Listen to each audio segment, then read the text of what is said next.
Si vous pouvez déjà éteindre vos portables, pour qu'on ne soit pas dérangé pendant le débat. On dit jamais ça. On dit vous rallumerez vos portables en sortant.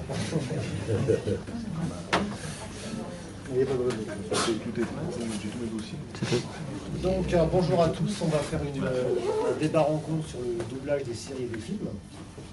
Je vais d'abord vous présenter nos invités. Alors à ma droite, monsieur Arnaud Arbessier, qui est en fait au niveau doublage la voix de Julian McMahon dans la série Nip Tuck et du personnage de Sawyer dans la série Lost. Plus d'autres choses. Il nous expliquera, enfin, comme tous les autres comédiens, un petit peu son parcours. À ma gauche, nous avons aussi un vétéran du doublage. Je travaille avec Louis Arbessier qu'avec son fils. Donc Daniel Gall, alors qui a doublé le héros de cette série culte Goldorak, et puis également plein d'autres choses, on l'évoquera je pense tout à l'heure, notamment il y avait La Grande Vallée d'abord. Oui, mais ça c'est plus ancien. Il y avait Ironside, Iron Horse. Il y avait, attends, qui y avait encore? Non, il y avait la série des années 70, L'Incroyable Hulk. La série Le Retour du Saint, Yann O'Keefe, le successeur de Roger Moore. Oui. Bon, on évoquera tout ça. Il y en a tellement, enfin. Et Jerry Orbach. Et Jerry Orbach dans New York District. Alors, Patrick Béthune, qui est la voix française actuelle, donc, de Kiefer Sutherland dans 24 heures chrono. Bravo. C'est vrai qu'il y a beaucoup de succès, apparemment. Ça m'arrange. Je te souhaite pas qu'il t'arrive ce qui m'est arrivé. C'est que ton acteur décède comme le mien. Oui, ça c'est embêtant ça. Souhaite longue vie à Kiefer Sutherland. Moi aussi. Merci. Alors avant de commencer un petit peu nos débats, je voudrais juste rendre des hommages à deux comédiens disparus ces derniers mois, qui étaient des très très grands comédiens, et au niveau doublage également. Donc Michel Roux, que vous connaissez certainement, qui était un acteur très connu par le théâtre de boulevard notamment, et qui au doublage était bien sûr la voix de Tony Curtis dans Amicalement Vôtre, et dans d'autres films d'ailleurs. Il a doublé Tony Curtis très souvent. Et bon, c'était quand même un grand du doublage. Et l'anecdote, pour te faire rire, parce qu'on l'appelait le marrant glacé. Mais Michel, il était là, assis avec ses lunettes de soleil, toujours, ses Ray-Ban. Il était comme ça, il regardait la boucle passer. Il faut peut-être expliquer ce que c'est qu'une boucle. Une boucle, enfin, c'est une bande qui passe sous l'écran et qui dure enfin, 1 ou 2 minutes. Avec le texte. Le film, etc. J'en ai un peu dans le noir en même temps, dans les lunettes noires. Toujours. Il regardait comme ça, la boucle passait une fois ou 2 fois. Il faisait, on y va. Se levait, il arrivait à la barre, il enlevait ses lunettes, il disait le texte. Si à la fin du texte il se rasseyait, l'ingénieur du son pouvait lire la suite. Et s'il restait à la barre, c'est qu'il y avait un petit truc qui n'allait pas. Et il se rasseyait, il disait rien, jamais rien. Et c'était toujours impeccable. Il n'y avait pas un mot sur la bande, il disait autre chose, mais c'était fabuleux. On m'a dit aussi souvent, entre ces boucles, il se reposait, il dormait. Il dormait. Et il se réveillait juste. À l'époque, je me souviens, il sortait, et il n'y avait pas les portables, alors il faisait « Allô chérie? Oui, ici Michel. Voilà. Il est midi 12, j'ai encore 4 scènes, je quitterai le plateau à midi 47, je serai à la maison à 13h12, vous préparez l'avion pour 13h57, je prendrai les commandes, au revoir, à tout à l'heure. » Et sa vie était comme ça. Parce qu'il pilotait, il avait son avion, enfin, c'est un personnage étonnant, Michel. Alors donc voilà le premier hommage à ce grand comédien disparu. Et puis le deuxième qui est décédé le 29 avril, avril dernier, c'est un comédien que vous connaissez peut-être moins bien, c'est Georges Aminel, qui était un comédien qui était en fait, son père était martiniquais, sa mère picarde, et c'était le premier comédien, enfin noir entre guillemets, à entrer à la Comédie Française en 67. Il y est resté jusqu'en 72, il était pensionnaire. Je peux dire aussi une anecdote? Oui, j'ai beaucoup connu Georges, qui était un mec absolument formidable, un acteur énorme.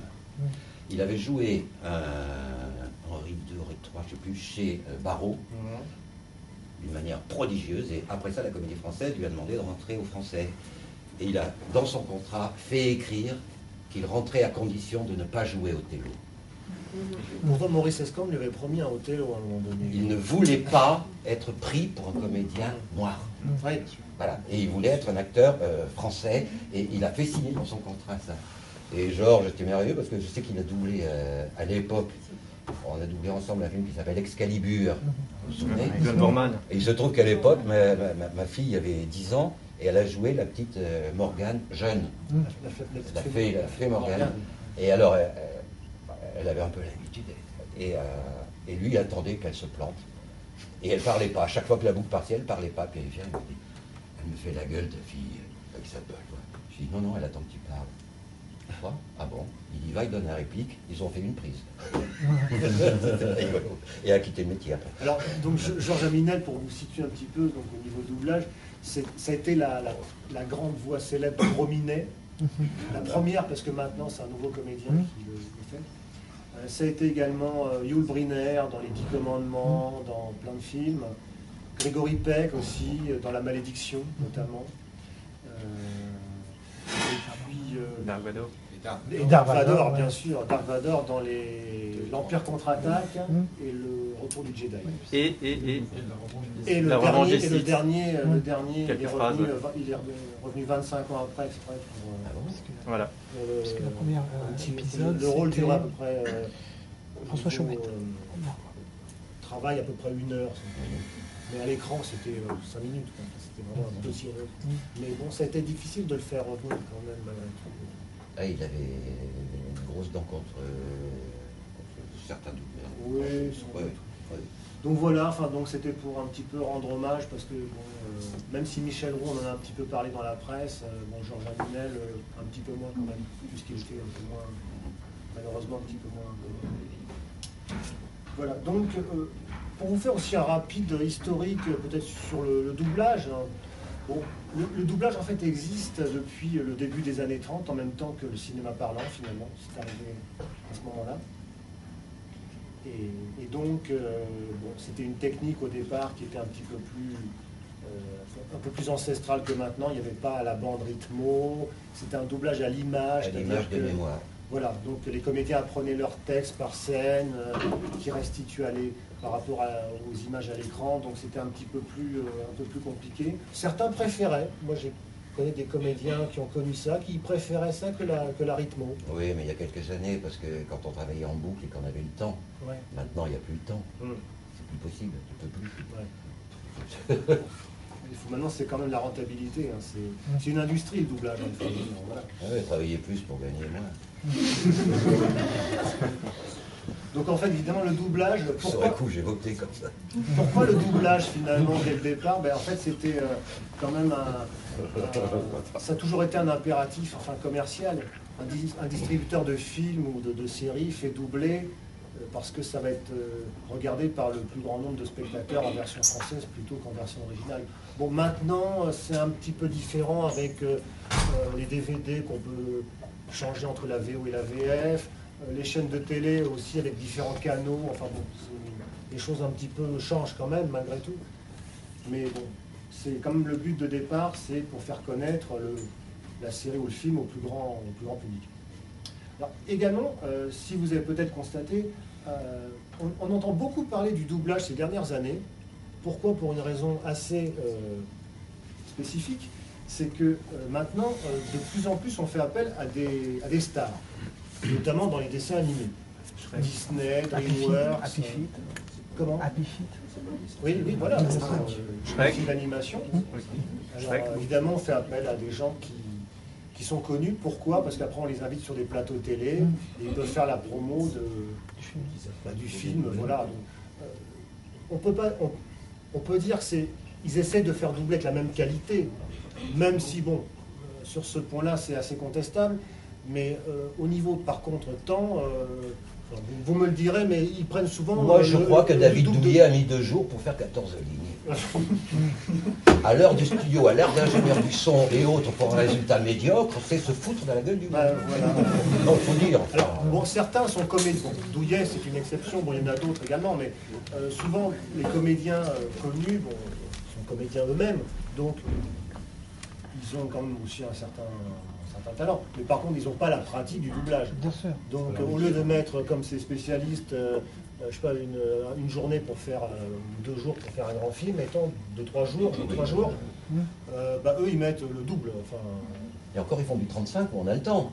Mais mêler sur une Voilà. série, ils peuvent pas. bon, un exemple tout simple, vous connaissez sans doute Yvan Attal. Oui, bien sûr. Il Bon, il lui a double Tom doublé, en Cruise. fait, Tom Cruise dans plusieurs films, Non, dans Eyes Wide Shut, dans Mission Impossible, Minority Report.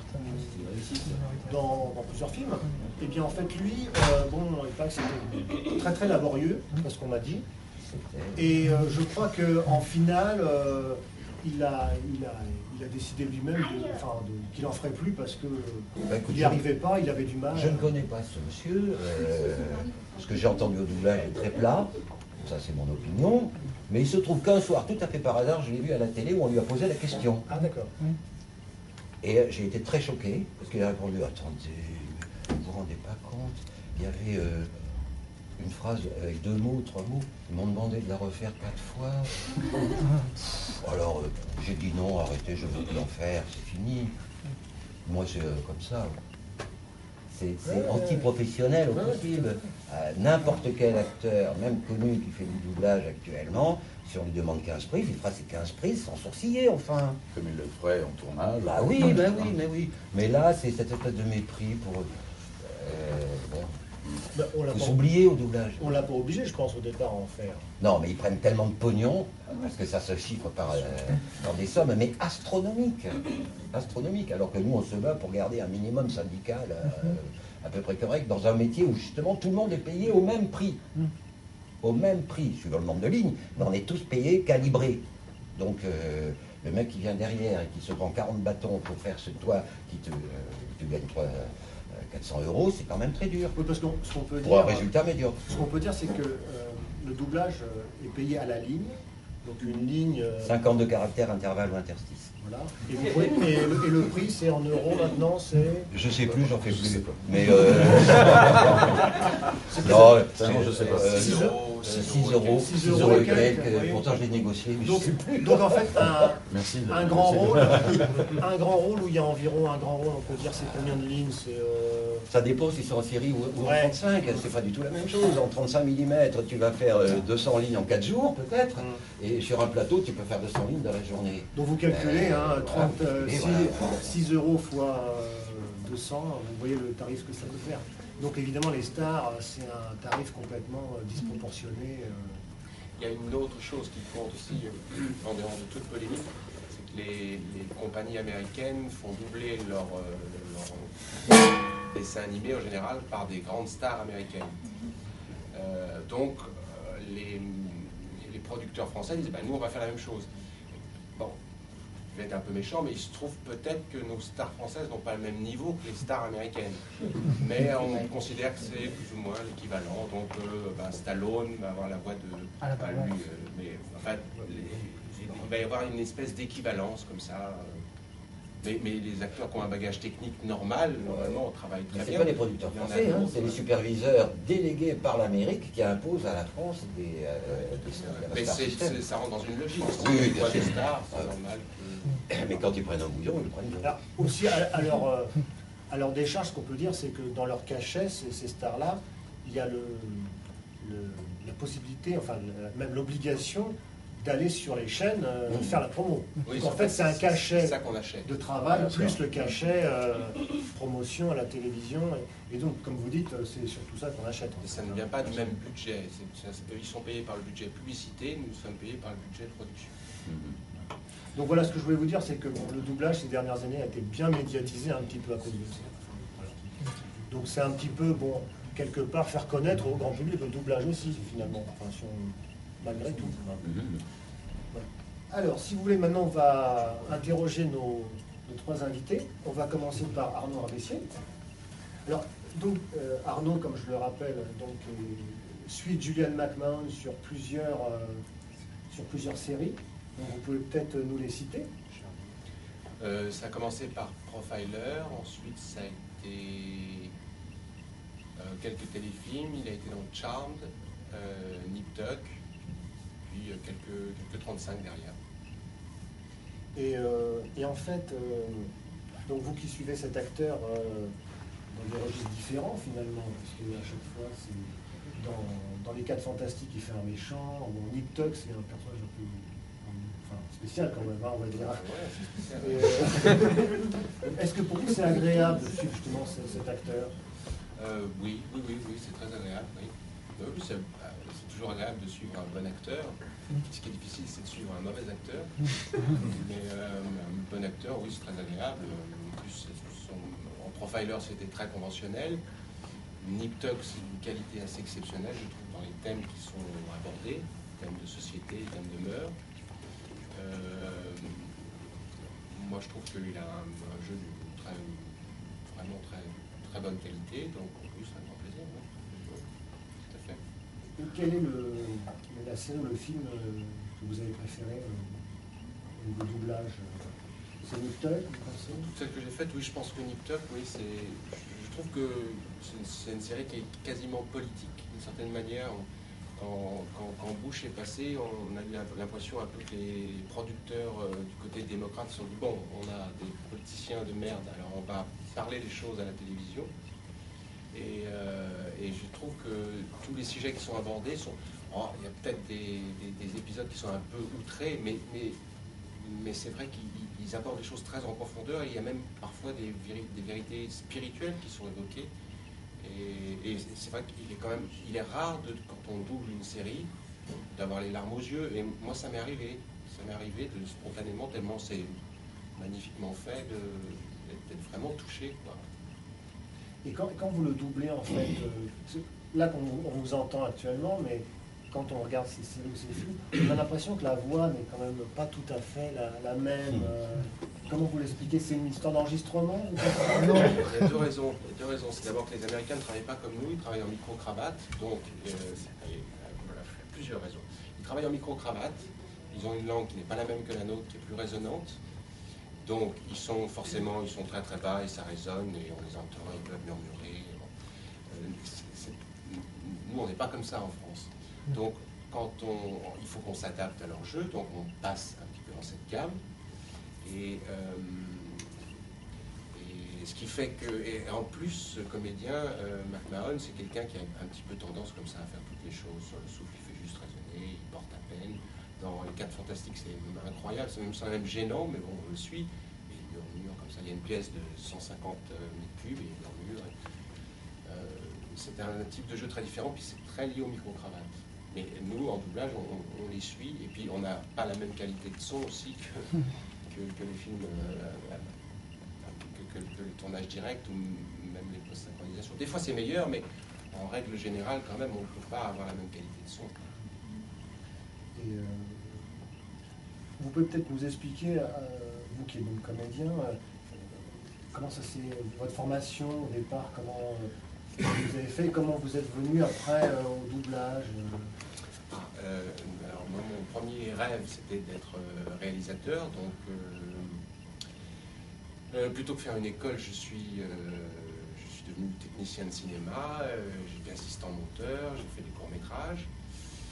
Et puis pour gagner ma vie, je travaillais chez un monteur, enfin un monteur qui me payait des cacahuètes, mais qui faisait aussi du doublage. Et qui m'a dit, bon, bah, si tu fais de la détection c'est la première étape du doublage, c'est le repérage de toutes les paroles originales sur une bande rythmo, sur lesquelles après l'auteur va travailler. Elle m'a dit, bah, si tu fais ça, tu pourras un peu gagner ta vie. Donc j'ai fait ça. Et puis une nuit d'insomnie, je me suis rendu compte que j'avais pas seulement envie d'être réalisateur, je voulais aussi jouer. Donc je suis rentré dans un cours. Puis au bout de 2-3 ans, je me suis senti prêt, donc j'en ai parlé à des gens. Mais il se trouve que j'avais rencontré tout le métier déjà. Donc je connaissais bien la technique, j'avais quand même quelques petits... Et puis de fil en aiguille, tout doucement, parce que ça va jamais vite, puisque c'est quand même... Il faut avoir des compétences de comédien, mais il faut aussi maîtriser la technique qui est un peu particulière. De fil en aiguille, petit à petit, on fait son petit trou. Votre premier, enfin, doublage, grand doublage, vous vous rappelez ce que c'était? Premier rôle important. Oui, rôle important. Ouais. C'était un film qui s'appelait Clerk. Vous doubliez Culte. quel acteur, vous ne savez pas? On m'a rappelé après en me disant que c'était Ben Affleck, parce que j'ai fait Ben Affleck pendant un moment, mais c'était pas Ben Affleck. Ah. C'était deux, je sais pas si quelqu'un connaît ce film incroyable qui s'appelle Clerk, un film en noir et blanc. Ça ne vous dit rien? Je vous conseille de le voir. Extraordinaire, de deux types qui, c'est un film indépendant américain extraordinaire. Puis le Barcelona aussi, je crois. Et donc après, Julian McMahon est venu par la suite, en fait. Un peu plus tard. Un peu plus tard. Et pour rebondir sur Nip Tuck, dont on parlait tout à l'heure, donc Nip Tuck passe d'abord sur Paris Première, parce que je crois, hein, c'est ça, puis sur M6. Y a-t-il une censure du dialogue de la part des chaînes? Alors, oui, il y a une censure qui est outrageuse? Non, outrée. Non, il y a une grande censure. Outrancière, voilà. Vraiment, on ramène les choses par le bas. C'est tout juste si on n'a pas des baraques de 2 mètres qui arrivent avec des F, des F et des F, et on leur fait dire zut. On est presque à ce niveau-là parfois. Vous le sentez d'ailleurs devant vos écrans. Pour Nip Tuck, c'est la première fois. Les enfants sont là, donc je ne vais pas dire tous les mots, mais on peut dire tout ce qu'on veut. Il n'y a eu aucune censure, on a pu les suivre complètement. Et à mon avis, ça donne, au niveau de l'écoute, ça donne quelque chose qu'on n'entend pas dans les autres doublages, parce que... Et c'est pour quelle chaîne ça? Là, c'était pour Paris Première, et on n'a pas de retake pour M6. Ce qui n'est pas le cas pour 24 heures, on en parlera tout à l'heure. Je peux intervenir là-dessus? Oui. Je signale qu'il y a eu 2 mois,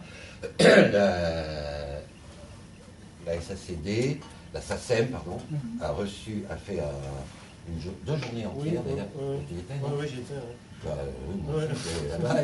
Et en tout cas, à une des tribunes, ce sujet était plus qu'évoqué. Parce qu'on avait des représentants des chaînes. Oui, mais alors c'était ça qui était rigolo, c'est qu'à la tribune, il y avait 2 représentants des sociétés de doublage que je ne citerai pas parce que c'était pas les meilleurs, loin de là. Que, en plus, après, on avait le mec de Walt Disney. Oui. Comment il s'appelle son Wallem. Wallem. Alors, avec Walt Disney, il n'y a jamais de problème en principe, parce qu'ils sont toujours prêts à rajouter 3 ronds pour que ça soit bon. Il y avait une nana de France 2, il n'y avait personne de TF1, il y avait... Et alors, les sujets sont tombés là-dessus, sur ces censures, ces auto-censures, sur le formatage, sur les trucs. Et la France 2 dit, mais moi jamais, on peut dire merde, ça ne gêne pas. Et les autres, bon. Mais en fin de compte, on n'a pas résolu le problème. Mais tout le monde et tous les auteurs, parce qu'il y avait quand même 150 auteurs, là au moins, se sont tous plaints d'être complètement bridés dans l'écriture, bridés dans le truc. Et c'est vrai que, en plus, les gens des chaînes, dans toutes les chaînes, ils corrigent sur le texte, ils n'ont pas l'image, ce qui fait que quand le mec est là, il te fait je sais pas moi, fuck, zut. Non, mais oui, mais la nana, elle voit ça sur son papier, oh c'est pas poli, elle met un autre mot. Mais avec l'image, ça passe pas. Et c'est tout le temps comme ça. Donc on arrive à des aberrations totales. Sur les marques de voitures, sur les trucs, sur ceci, sur cela, sur les gros mots. On évoquait qu'on ne peut pas dire Ferrari, il faut dire une voiture rouge. Ouais. Non, une voiture italienne, un véhicule japonais, une voiture des marques allemandes. Bah oui, dans Law & Order, on a une série, tout un épisode qui était fait sur le fait que le mec, le salopard, il avait justement un cabriolet Mercedes. Il a fallu dire, et synchrone, un petit cabriolet rouge de marque allemande. Sur Mercedes. Sur Mercedes. C'est pas possible. Et alors, un autre épisode où une des nanas s'était suicidée, puis alors elle avait pris de ça. Ah non, il faut dire aucun nom de médicament parce qu'on va avoir des problèmes. Elle avait pris un antidépresseur qui était vachement violent. Alors, et quand tu fais ça pendant 1 heure, parce que l'auteur, lui, il a écrit les noms, et qu'il faut tout refaire sur le plateau. Alors, j'ai une bonne nouvelle pour vous, parce qu'en principe... Alors, monsieur est l'auteur de 24. 24 heures chrono. Et j'ai une bonne nouvelle pour vous, parce qu'il semblerait que ça commence un petit peu à s'assouplir de ce côté-là. Depuis ce débat. Depuis ce débat notamment, mais Canal+ m'a fait part de son intention. Elle commence à en avoir marre d'entendre effectivement, je vais suivre cette Toyota rouge, non, cette coréenne noire, cette conduite intérieure ou cette berline immatriculée dans le Nevada. On va peut-être commencer à parler de Toyota, parce que ça devient effectivement très très antinaturel. Donc il est possible que ça évolue, mais c'est vrai que je suis tombé sur des cas absolument. Mais infernaux. est-ce que toi, par exemple, tu as un cahier des charges? On a un cahier des charges théorique, c'est-à-dire qu'en réalité, on sait très bien ce qui nous attend. On sait que les marques, c'est même pas la peine d'essayer. Les marques, on peut comprendre parce qu'à la limite, les marques financent les tournages de films à l'origine, mais ce n'est pas le cas en France. Par contre, là où c'est beaucoup plus contestable, c'est au niveau des références divines, donc à Dieu. C'est même pas la peine de marquer « Oh mon Dieu » dans un film, on sera de toute façon censuré. Donc on a inventé à peu près 25 équivalents, genre « c'est pas vrai » ou... Et ça ne marche jamais parce que ça ne peut pas être synchrone, hein, c'est infaisable. Et pour tout ce qui est également l'humour, et l'humour à la façon dont la chaîne peut le comprendre ou l'apprécier. Donc maintenant, de plus en plus, on nous dit « Non, la blague, ça passe pas, non, ça me plaît pas, change ». Et ça, c'est emmerdant. Parce que là, on apporte vraiment la vraie On a censure. aussi des choses de société qui sont des... Bien sûr, des faits. C'est grave, du racisme à l'envers, si vous voulez, c'est qu'on ne peut pas dire arabe, par exemple. Arabe, vous entendrez pratiquement jamais, dans une version doublée, le mot arabe. Ça n'existe pas, il n'y a pas d'arabe. Et alors, et Patrick sera mieux placé que moi pour le placer, parce que je te rejoins tout à fait, sur ce qui est des accents. Dans 24 heures chrono, les méchants sont assez systématiquement des étrangers, des moyen-orientaux, des personnages de l'Est, mais qui ont dans la version originale des accents, évidemment. En plus, ce sont souvent même des latino-américains, mais qui sont des vrais latino-américains, ils ont vraiment un accent et tout. Donc nous, on leur donne un accent pour la version Canal. Oh. Et ouais. Et donc ils ont un accent. oui, et les TF1 fait tout refaire sans accent. Elle a donc joué des comédiens d'ailleurs. Il refait tout son rôle. Et l'édition DVD, c'est le TF1 ou le Canal? Alors c'est une bonne question. L'édition DVD, c'est Canal. C'est Canal parce que c'est ceux qui ont acheté le. Ouais. Enfin, ça, on en parlera parce qu'il y a des coupes même, il y a des coupes carrément des coupes de scène par rapport à la version originale, sous prétexte que bon, ben voilà, c'est un peu violent, ou ça plaît pas, etc. Ou ils suivent un cahier des charges assez... Sans compter les moments qui sont, alors ça c'est du jonglage incroyable, quand on a une scène avec quelqu'un qui parle une langue étrangère, un traducteur et les héros. Il dit, ah mais non, elle ne peut pas parler une langue étrangère. Non, mais qu'est-ce qu'on lui fait dire au traducteur? Ah bah vous vous démerdez. On se retrouve avec des trucs, on jongle. Je l'ai eu cette scène. Vous avez rencontré exactement sur des contresens absolument énormes. Absolument. Alors, pour continuer avec Niptuck notamment, étant donné que ça passe au départ sur Paris Première puis sur M6, comme vous disiez, il n'y a pas de nouveau doublage en fait, hein. C'est un seul et unique doublage. Et alors comment se fait à ce moment-là votre rémunération? C'est Paris Première, donc c'est une chaîne du câble. Vous êtes payé avec les tarifs câble? Non, on est payé, on est payé là directement au tarif chaîne nationale, hertzien. Et puis il y a eu un accord qui a été signé d'ailleurs en grande partie grâce à M. Gall, qui est un accord DADR qui nous donne de façon, je crois, assez légitime des droits, qui nous accorde au moment de notre paiement des droits pour 10, 20, 50 ans. 10, 20, 30 ou 50. 10, 20, 30 ou 50 Ils achètent à la carte. Et ces droits sont variables selon que ce soit de la télévision, du cinéma, De la vidéo. De la vidéo ou d'autres exploitations d'ailleurs. Ça va de 10% à 30% du salaire. 29. Il a essayé 30, mais bon, on a essayé 30. On a eu 29. Et donc, à partir du moment, je ne sais pas, Niptuck, je crois que c'est 10 ans. Donc pendant 10 ans, ils peuvent le diffuser autant qu'ils veulent, nous on ne touche rien. Après 10 ans, ça repart. Je vais vous dire, si on avait pu obtenir mieux, on aurait obtenu mieux, parce que je voulais, c'était une rémunération proportionnelle à l'utilisation de l'œuvre. Parce qu'en 10 ans, ils peuvent user vachement le truc. Mais, bon. Les Américains sont là, et les Français aussi. Pour Niptuck, est-ce que le client, donc la chaîne, a une exigence particulière sur le doublage, enfin sur le... Oui, ce qu'on peut dire, l'exigence particulière, c'est qu'ils ont eu l'intelligence de ne pas dénaturer la série. C'est-à-dire qu'il y a bien, c'est vrai qu'il y a beaucoup de propos orduriers, il y a des choses vulgaires, et vraiment, ils nous ont laissé la bride sur le coup. On peut y aller. Parfois, on nous dit des choses. Il y a d'ailleurs des spectateurs qui sont choqués. Preuve est que quelque part, ils ont raison, mais personne ne meurt de la vision de Niptuck, puis ça passe tard le soir. Je pense qu'ils ont eu l'intelligence de se dire, bon, on va diffuser ça vers 11h, allez, on y va. Et ce ne sera jamais un prime time de toute façon, puisqu'il y a du sexe, puisqu'il y a de la violence. Donc, mais c'est la première fois que je vis ça, parce que même en 35 mm, on gomme, hein, on gomme. Et c'est autre chose, c'est lié aussi à la contrainte du doublage, parce que c'est du doublage, mais par exemple dans un doublage, on ne fait jamais de faute de français. On essaye toujours de ne pas en faire. Et c'est vrai que si on devait les intégrer, il faudrait travailler aussi, parce que des fautes de français, ça vient de l'écriture. Et il y a des personnages qui devraient parler de façon maladroite. Mais non, tout le monde parle bien. Dans les séries, tout le monde parle bien, personne ne fait jamais de faute. S'il y en a une, c'est qu'on nous l'a imposée ou qu'elle est passée, mais on fait tout le temps attention à ce qu'il n'y ait pas de faute. Et c'est un peu ridicule, des fois, dans les films originaux, quelles que soient les langues, ça parle mal, quoi. On accorde des fautes seulement, et encore là, il y a une espèce de racisme du fait. On accorde des fautes aux Noirs américains de temps en temps, aux immigrés, aux trucs, mais si on est blanc, on parle, c'est nickel. Comment se passe le doublage d'un épisode? Est-ce que vous doublez pas en track, comme on dit?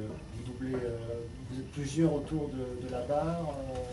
Alors ça dépend des maisons dans lesquelles il y aura d'autres expériences qui vont être apportées sûrement. Alors Nip Tuck est fait dans une maison qui a des côtés un peu surréalistes, qui s'appelle la Sophie, qui est une grosse boîte, qui travaille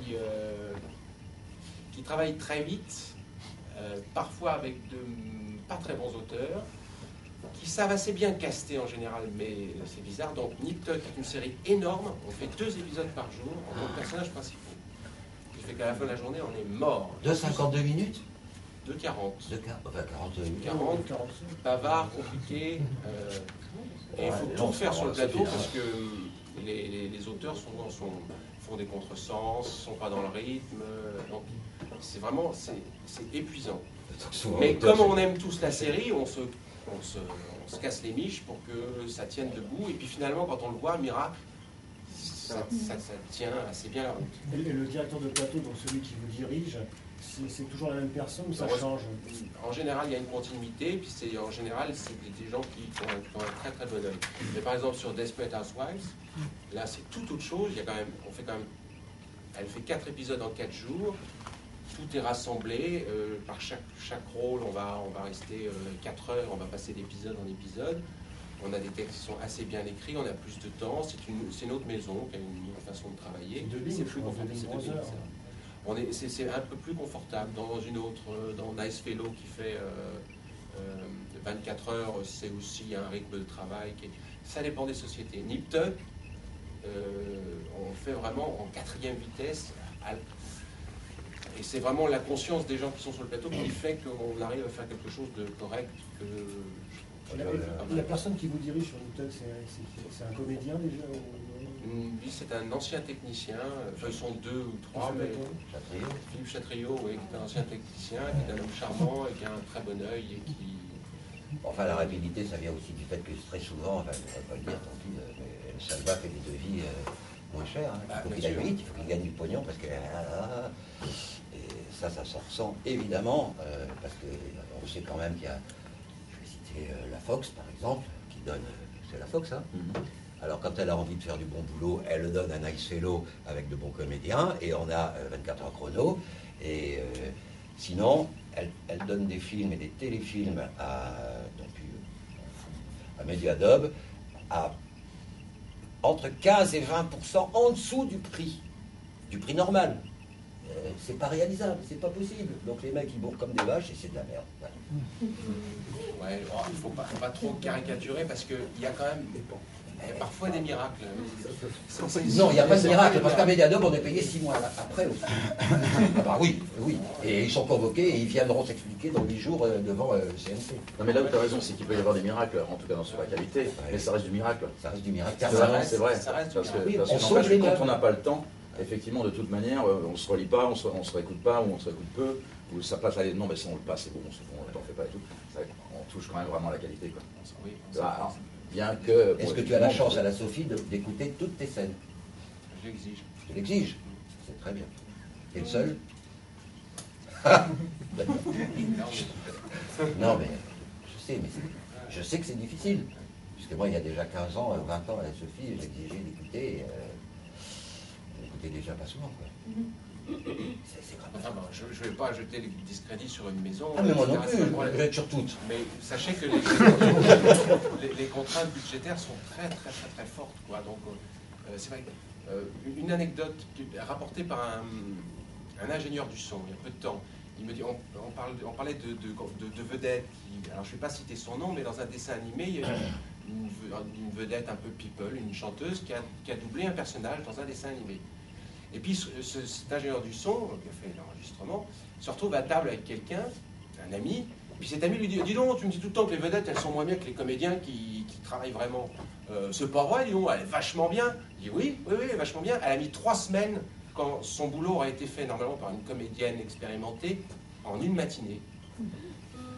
Et lui, il était comme ça, parce qu'il est passé 3 semaines à faire, refaire. Puis finalement, quand on écoute bien, on se dit, c'est vrai que c'est un peu mou.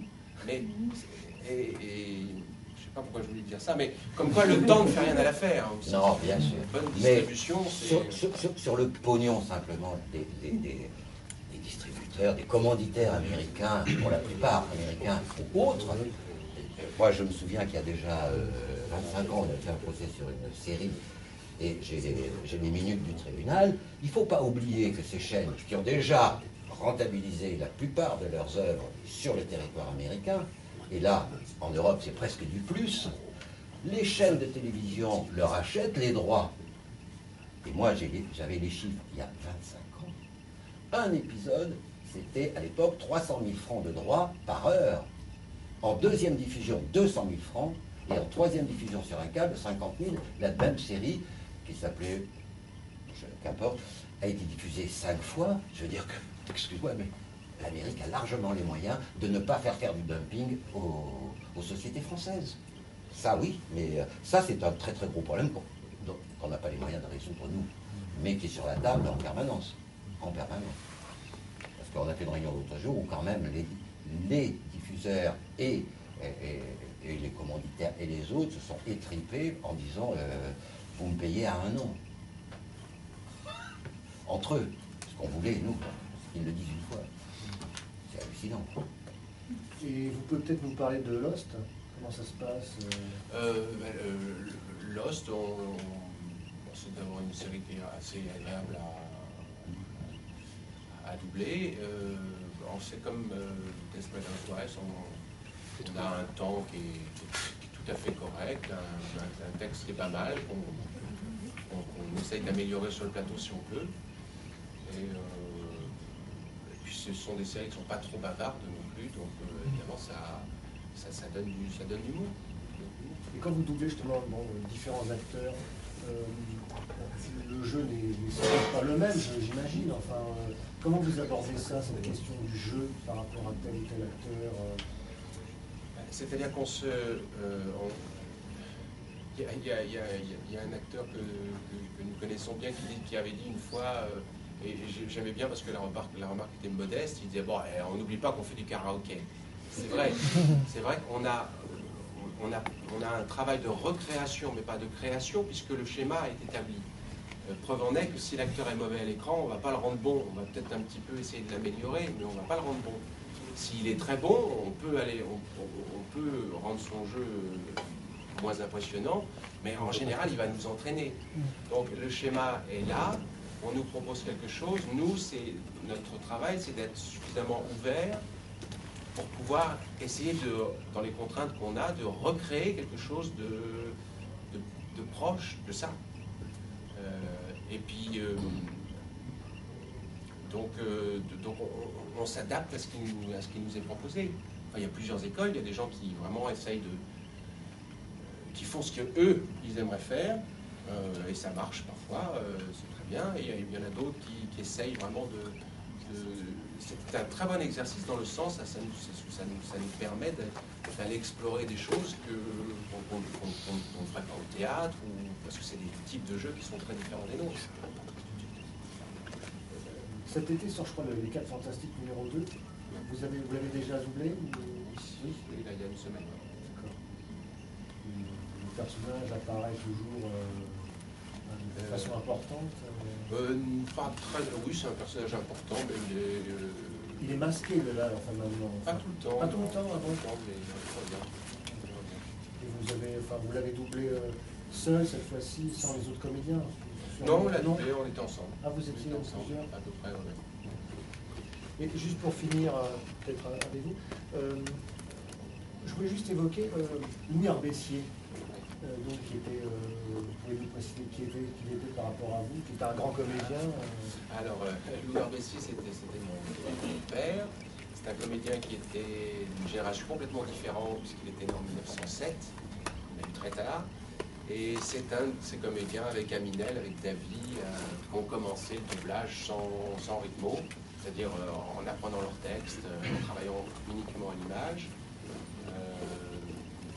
Un homme de théâtre, mais il y a beaucoup d'entre nous sommes des gens de théâtre. Et puis, qui a fait beaucoup de doublage. Mais c'est pas lui qui vous a donné l'envie, en fait, finalement, de faire du doublage, non? De faire du doublage, non, pas particulièrement. De devenir comédien, peut-être, non? Vous étiez très technicien bizarre. avant, comme vous l'avez expliqué. C'est très bizarre, parce que j'aimais beaucoup mon père, mais c'était un comédien d'une autre génération. Moi, je le vivais de l'intérieur. Je trouvais qu'il avait énormément de défauts, et des défauts de comédien.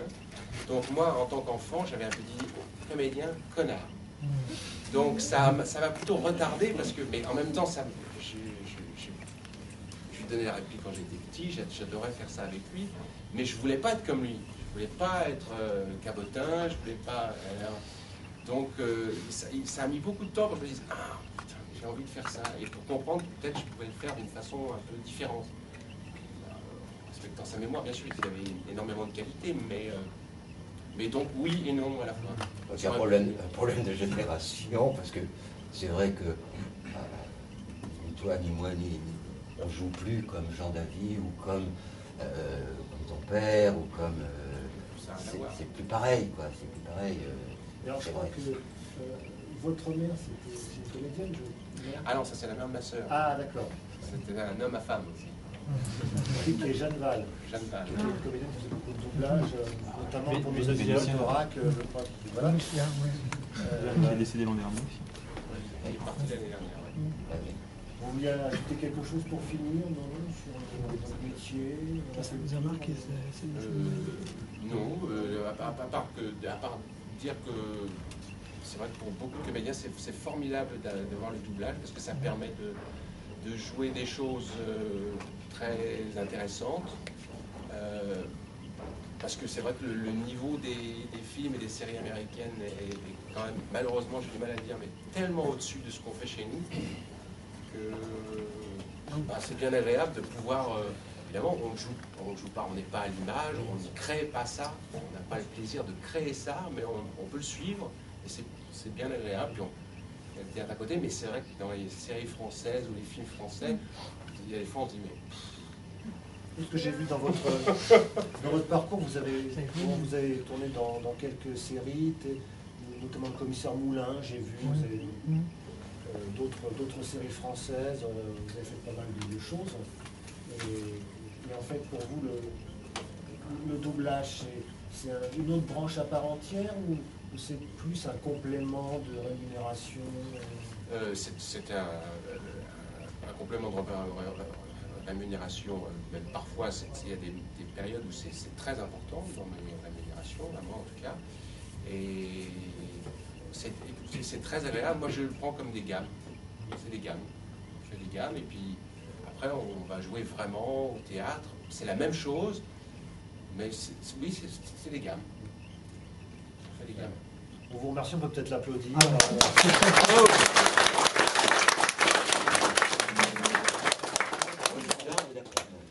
Alors, Daniel Gall, vaste sujet.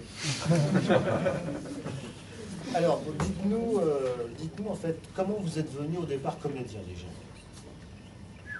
Ça, votre formation, disons. Bon, je vais dire, je faisais des études de lettres et je m'emmerdais un petit peu. Et je sais pas, enfin, quand j'ai passé ma licence de littérature française, je faisais partie de 3 compagnies de théâtre en même temps. Alors évidemment, j'ai été collé, et j'ai été reçu après. Collé en juillet, reçu en septembre, je crois que c'est comme ça que ça se passait à l'époque. Et quand j'ai été reçu, c'était... qu'est-ce que j'ai fait? C'était une licence, tu vois, enfin, propé, licence, tout ça, à l'époque, c'est plus comme maintenant. Et le lendemain, j'ai pris mon vélo, j'ai pris le train, je suis monté à Paris. Voilà.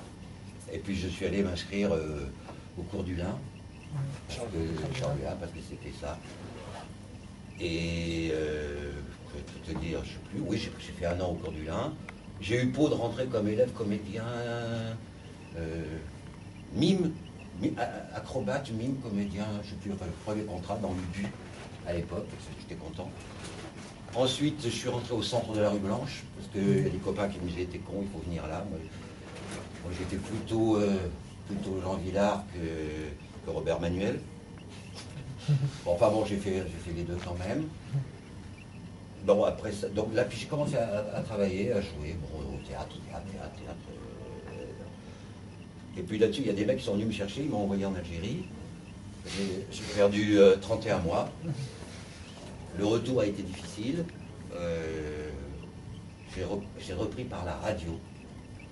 J'ai fait beaucoup de radio, et puis après le théâtre, et puis de la télé. J'ai fait pas mal de télé à l'époque où l'ORTF était vivante, la SFP. Là, on enchaînait les télés. Et puis un jour, il y a un copain, Jacques Ruisseau, pour ne pas le nommer, je pense à lui parce qu'il m'a téléphoné hier, qui était un assistant dans une société de doublage qui s'appelait Le Poste Parisien à l'époque, qui m'a téléphoné. On avait joué un truc ensemble, il m'a dit viens, j'assiste Serge Luguen, qui était un des vieux directeurs artistiques qui a beaucoup dirigé ton père. C'était comme ça, qui nous disait, quand tu disais les fleurs, c'était le français impeccable. Et il m'a fait venir pour faire un essai un matin avec ce bonhomme, un samedi matin. J'ai fait l'essai, et puis il me dit oh bon, oui, c'est pas mal. Et à ce moment-là, il reçoit un coup de fil, et il se trouve qu'il y a un comédien qui s'appelait Pierre Atté, qui est un vieux pote, qui n'était pas libre l'après-midi, et c'était dans Les Incorruptibles, avec Jacques Deschamps. Alors il m'a dit tu peux le faire? Oui. Et l'après-midi, je faisais déjà un rôle moyen, voilà, avec Jacques Deschamps. Avec qui après, longtemps après, je suis devenu copain. Parce que le début, ça a été très très dur. Et puis voilà. Mais en même temps, je continuais au théâtre et un peu à la télé, donc c'était difficile. Puis je faisais pas mal de tournées de théâtre. J'en ai fait en Scandinavie, en Amérique, aux Antilles, un peu partout, sauf en France, parce que j'aimais beaucoup de voyages. Et puis il y a eu des séries, je te dis, donc comme L'Homme de fer. L'Homme de fer. Après, il y a eu Iron Horse aussi. Et puis il y a eu La Grande Vallée, que j'ai faite 2 fois d'ailleurs, Grande Vallée, parce que 15 ans après, je l'ai refaite en reprenant le rôle de Bozufi. Pour des épisodes inédits, enfin... Ils ont retrouvé une centaine d'épisodes qu'on a refait après, oui. Et puis il y a eu, je sais plus, enfin tout ça c'est mêlé avec une vie professionnelle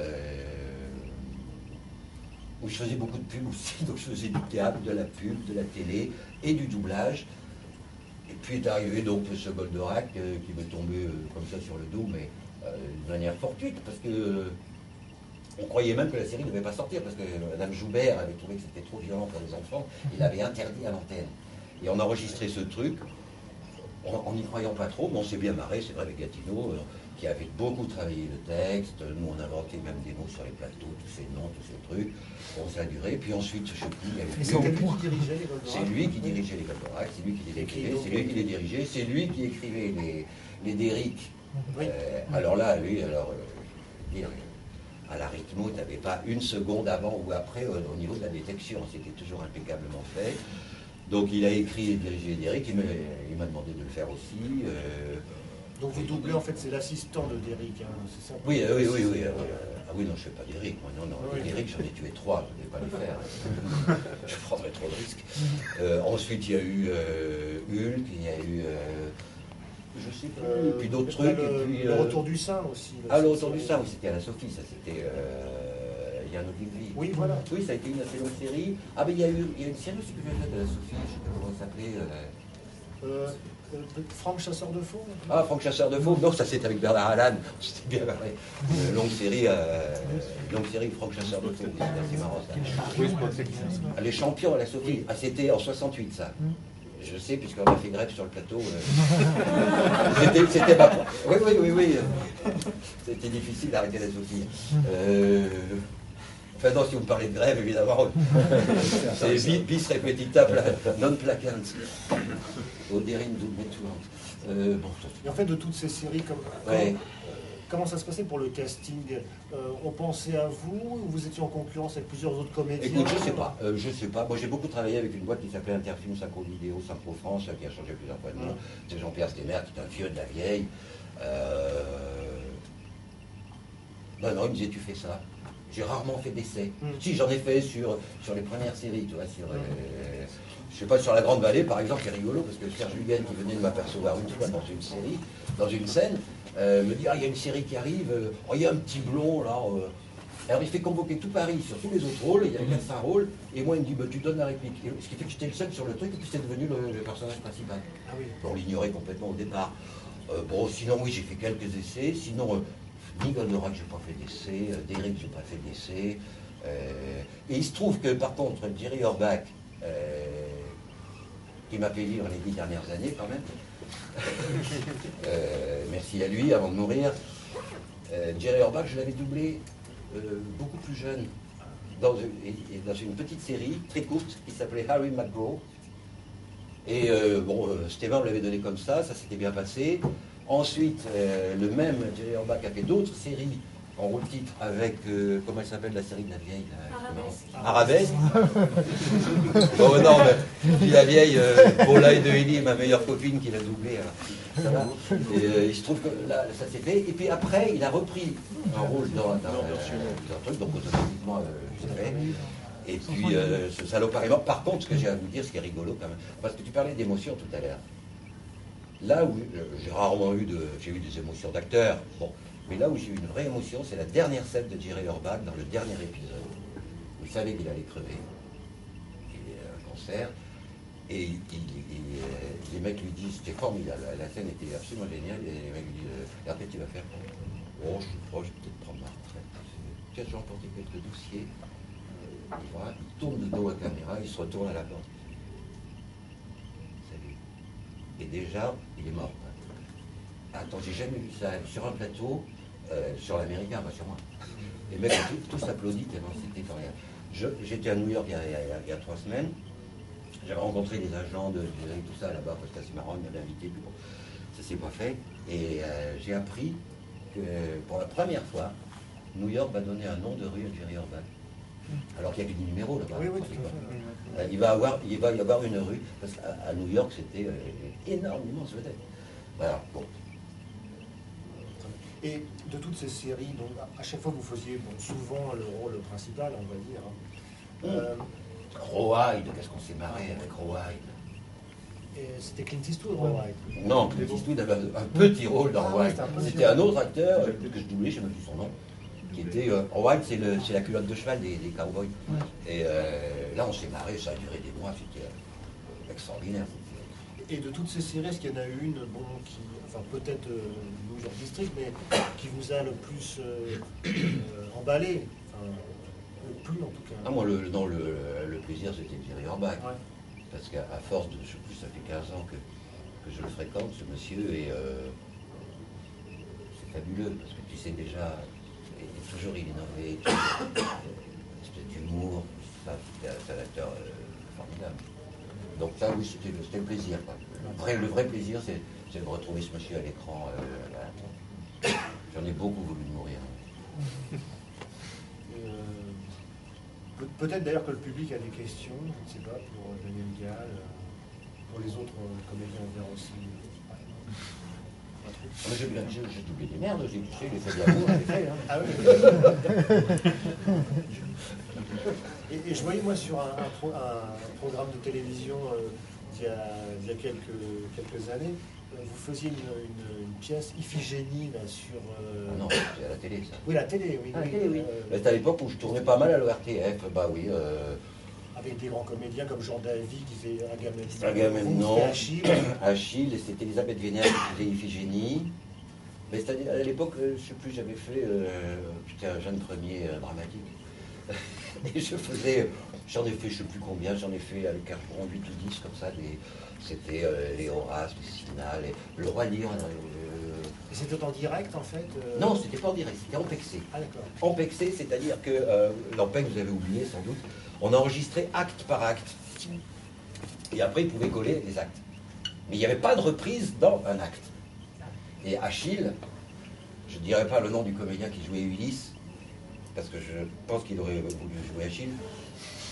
Et les fureurs d'Achille, c'est vraiment chiant, quoi. C'est dur. Hein. Et en plus, il avait fait un décor, comme toujours Capon, avec des marches inégales, et il fallait qu'Achille monte pour insulter Agamemnon en haut, et qu'il redescende à reculons avec la cuirasse et tout, tu vois, dans les fureurs d'Achille. Et les fureurs d'Achille, et juste après, il y a une petite scène avec Ulysse, et le mec se plante. Et alors, on vient voir, il me dit, faut refaire l'acte. Je dis, putain, wesh. On refait l'acte, fureur, 2 fois, scène d'Ulysse, il se replante. Il avait dit, je le regarde, je le tuer. Hein? Je vais le tuer. Je vais le tuer. D'ailleurs, j'ai failli le tuer. Et on l'a refait une 3e fois. Je peux plus, c'est pas possible. Puis l'autre, il a une pression juste après Ulysse, tu sais. Oui. Et on l'a refait une 3e fois, je donne tout, tu vois. Et au moment où je sors du plateau, je m'en souviendrai toute ma vie, j'ai jamais fait de karaté de ma vie, mais il y avait une rangée de gardes, tu vois, sur les plateaux de la SFP, avec des lances comme ça, les mecs, hein. Et il fallait que je passe entre 2 gardes pour sortir du plateau. J'ai fait ça, j'ai cassé une lance, comme ça grosse, qui a traversé tout le plateau, qui est allé crever le rideau derrière. Et Ulysse se plante. Et là, je dis non. Et quand on me dit, on va faire un montage. On va faire un montage, on te prendra ta première scène. Mais il y en a eu comme ça, c'était fou. Mais il y a des trucs comme ça. Je me souviens de Le Roi Lear, c'était avec Chaumette et d'autres. Je me souviens d'un plateau de la SFP, tu vois, la scène de l'orage, où ça faisait 2h30, qui nous pissait de l'eau sur la tronche, on était mais glacés, trempés. Et le directeur de RTF à l'époque vient et nous engueule parce qu'on va pas assez vite. Je me souviens, c'était génial. Et Chaumette, ça m'a fait sortir. Il m'a foutu dehors. C'était génial. Oui, mais à l'époque, il y avait de bons trucs. Il y avait Aesop, c'était bien. Il y avait des réalisateurs de talent, là. C'était sympa. On arrivait à faire 2 ou 3 télés en même temps. Sur les 3 plateaux, c'était fou. Je sais pas, ça marchait bien. Ah oui, c'est bien. Mais par contre, après, j'ai fait au théâtre et autres, c'était emmerdant parce que là, je faisais trop de doublage. Et à un moment, il faut savoir dire non. Et là, j'étais con, j'arrivais pas à dire non. Et je répétais avec Anouilh. Et Anouilh, là, je sais qu'un jour, j'ai raté une répétition, ça a été terrifiant. Et on a joué 13 fois, on s'est ramassé. Et alors, à un moment donné de votre carrière, justement, est-ce que vous n'avez pas délaissé peut-être un peu le théâtre et tout ça pour prendre le doublage Bah, si, non, attends. Bon, il est vrai que quand j'avais, je sais plus, 40-45 ans à peu près, tu vois j'avais plus beaucoup le temps de m'occuper de moi, tellement, bon, je faisais de la pub, un peu de radio, du doublage et quand même du théâtre. En même temps, un petit peu au Cerner ou ailleurs. Donc c'est vrai que j'ai un petit peu laissé tomber les choses. Et puis surtout, ce qui a, bon, je le dis quand même aussi, nuit à ce qu'on pourrait appeler une carrière, c'est que ça fait quand même 25-30 ans que je suis entré en syndicalisme féroce. Ça vous manque beaucoup de temps, ça, j'imagine. Donc ça m'a bouffé énormément de temps, d'énergie et plus que de relations, parce que quand même la grève de 94-95, qui m'avait déjà, bien avant la convention collective de 94, m'avait déjà brouillé avec certains patrons, la grève de 95, aucune société de la chambre syndicale ne m'a plus jamais rappelé depuis. Sauf quand il y avait un récurrent derrière les fagots qu'on trouvait, et j'avais qu'une société qui était Synchro France, avec qui j'avais Law & Order, qui m'a permis de subsister pendant les 10 dernières années, et dès qu'il est mort, le soir de sa mort, j'ai fait un pot, comme je fais toujours, dès que je termine une série. Et là, on m'a fait comprendre qu'ils étaient bien contents qu'il soit mort et que je sois parti. Et comme l'accord, c'était juste au moment où les accords de la DADR venaient d'être signés, et je dis à l'employeur qui était là, homme ou femme, ben oui, mais mes 5 derniers cachets, c'était le 1er avril, l'accord a été signé par le ministre le 12 avril. Le 12 mars. J'ai dit, tu me dois 5 cachets au nouveau tarif et avec un vrai contrat. Non. Et ça s'est terminé au prud'homme pour 165 €. Et on ne m'a plus jamais appelé. Alors, il y a eu des cas quand même exceptionnels où on vous a appelé, donc après cette grève de 94, pour des doublages de personnages que vous étiez habitué à doubler comme récurrent. Bill Bixby dans Hulk, on vous avait, je crois, appelé, oh là là, attends, il y a eu un film avec Hulk, et bah oui, mais la directrice de ce Hulk n'osait pas m'appeler parce que ça se passait chez Jacques Barclay, et qu'elle savait que Jacques Barclay, qui m'estime énormément, ne m'a pas engagé depuis 30 ans. Et c'est des copains qui ont dit, bah attends,